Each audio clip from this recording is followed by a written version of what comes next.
Once upon a time, there were 6 blind men who lived in a village. They had never seen an elephant before, but they had heard many stories about them. One day, a group of travelers came to the village with an elephant. The blind men were very curious, so they asked the travelers if they could touch the elephant. The travelers agreed, and they led the blind men to the elephant.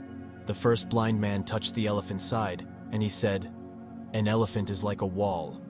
The second blind man touched the elephant's tusk, and he said, "An elephant is like a spear." The third blind man touched the elephant's trunk, and he said, "An elephant is like a snake." The other blind men also touched the elephant, and they all had different descriptions of what it was like. The fourth blind man said that the elephant was like a tree. The fifth blind man said that it was like a fan, and the sixth blind man said that it was like a rope who touched the tail. The blind men began to argue about what the elephant was like.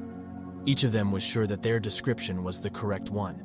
They became so angry that they started to fight.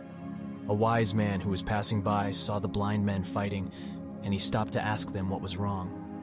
The blind men told him about the elephant, and they each gave their own description of what it was like. The wise man listened to the blind men, and then he said, "You are all right. You are each describing a part of the elephant. The elephant is a large creature, and it is different from all of your descriptions. You cannot know what the elephant is like unless you see it all together." The blind men were silent for a moment, and then they began to laugh. They realized that they had been arguing about something that they did not fully understand. They apologized to each other, and they agreed to go back and touch the elephant again.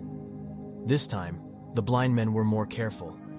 They touched the elephant in different places, and they listened to each other's descriptions. They began to understand that the elephant was a large and complex creature. They could not see it all at once, but they could learn about it by touching it and listening to each other. The blind men learned a valuable lesson that day. They learned that it is important to listen to others, even if you do not agree with them. They also learned that it is important to be open-minded and to be willing to learn new things. It teaches us that we should not judge something based on our limited knowledge. We should be open-minded and willing to learn from others. We should also be willing to admit that we do not know everything.